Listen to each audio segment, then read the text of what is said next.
Welcome back to another episode. I'm Joey, it's Plant-Based Dad. Alright, so we are on vacation on our way back from Bermuda. We're on the beautiful Carnival Venezia, and it holds like 4,500 people. It's absolutely gorgeous. I'm going to do an interview with Joey with some questions that I have about watching his channel and something that you guys might be interested in and learning about at home. Okay, people, Matese from the Mediterranean Maiden.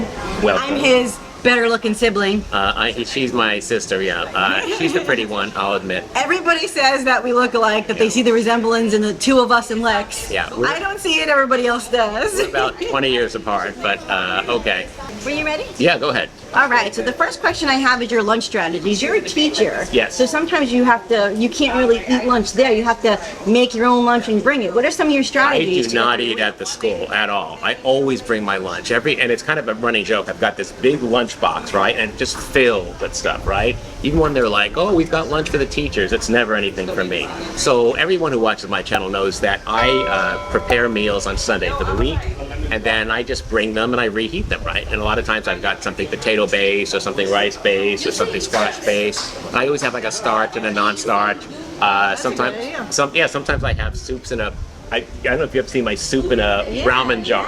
I bring those. I've got all these soups, like components in this ramen jar. With it, and then I just pour hot water from the tea kettle in and stir it up, and I've got soup like a ramen. And people are like, "What is that?" I'm like, "It's my ramen in a jar, right?" So often people will be like, "I want to see what," like they're not going to eat what I eat, but they want to see what I'm eating, right? Just because they're like, "I love this idea." And that's a great idea, because I do actually let people, the biggest thing you fail at is not bringing your lunches to work, and then you have to find something, and that's when you fail. When you don't have a plan, you're not prepared, it's over, right? Like the options are no longer good. No, so you definitely want to prepare. So that's a great strategy. I'm always prepared for lunch, yeah.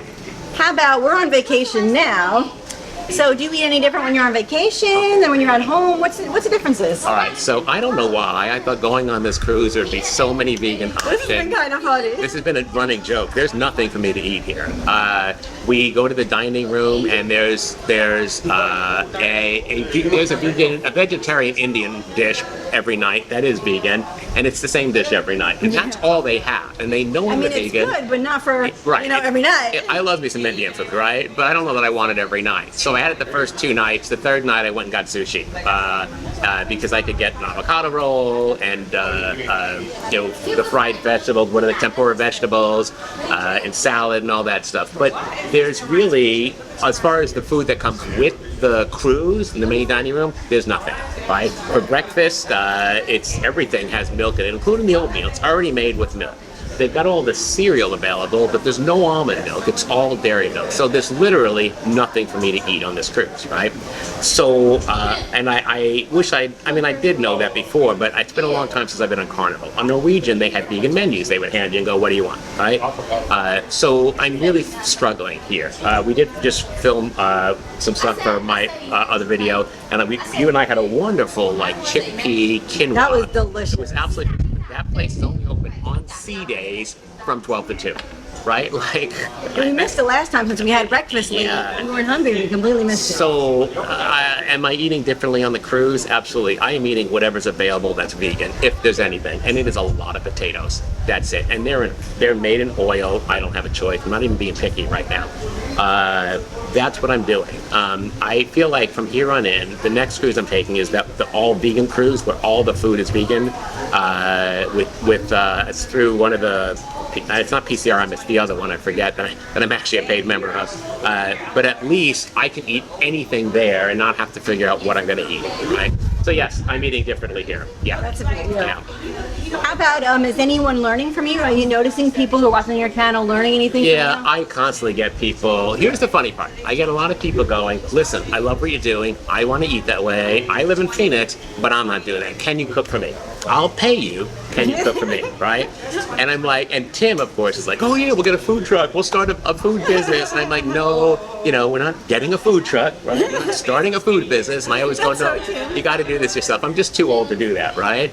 So I definitely am making people think and changing minds. At work, people constantly asking me, what are you doing? I have this one person at work who's a meat eater. In the beginning, she was like, don't talk to me. I'm not giving up meat and dairy. I'm like, you don't have to, girls. Calm down. And then I'll bring something and she's like, I'm I'm gonna need the recipe for that, right? Like you go, right? And she's got an Instapot now. So are people listening? They are. Are they doing things about it?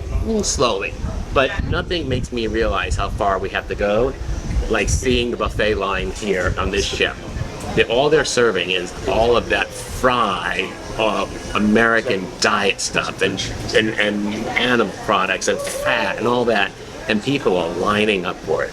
It makes me realize no matter what I do, it's just so far to go. We have a long way to go as a society to start eating healthy. Yeah. Yeah, I completely agree. Well, speaking of faraway strategies, Lex's college is not going to be far away. He's not a kid anymore. He goes to college next year. Yeah. So what is your strategies for Lex? College strategies for Lex? I would like Lex to stay at home for the first 2 years and just go to the local community college and then go to a university. Lex swears he's leaving the moment that, that he's done with high school. I don't know where he's going. He can't drive. He can't take care of himself. He can't wipe his own butt. I don't know where he's going. Right? But let's say that he does, then what I will be doing for him is I will be teaching him how to use the Instapot, because if he goes to college, right, and doesn't have a place to cook or whatever, at a minimum, he can bring his Instapot, throw some food in there. Let me jump in with that too. It's not just Lex, it's his age these days. They can't do anything. It's very different than when we were younger. Yeah. It's very, very, very different. They're all the same way. And it's kind of me too. Everyone knows I'm a helicopter parent, right? I'm always kind of hovering and doing things for Lex, and it's my own fault, right? I've just done it his whole life, and he expects me to do it. So he's going to have to do these things for himself. I'm hoping that it's just sooner rather than later, but I'm going to make sure he has simple things he needs to cook in his room, right? Plus he has all of my knowledge as far as cooking. At some point, I think he'll pick it up and start making stuff. He definitely won't eat stuff that's not vegan. Like even on this cruise, he's starving too. That's why Tim had to take him to the Japanese place to get tofu, because we can't, and pay for it. We had to pay for it because all the free stuff that we get on the cruise, he can't eat it. Yeah. He's suffering just like me. Okay, last question. This is actually a really good one. How do you go about incorporating whole foods and less processed foods? Everywhere you go, there's processed food. So how do you go about There's only one way to do incorporating it. whole foods? There's only one way to do it. You have to make your own food. And that's it.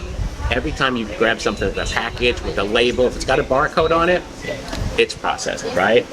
Now fruit has barcodes on it now, also it's a little different. But if you don't make it yourself, it's just like Tim will buy potatoes in a bag, right? Already peeled and ready to cook in the refrigerator, right? They're ready to go.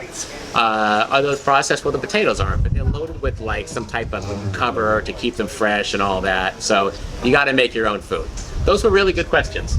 I think they were too. right. And it had me learn a lot too about what you're planning on doing for Lex and how you've changed people.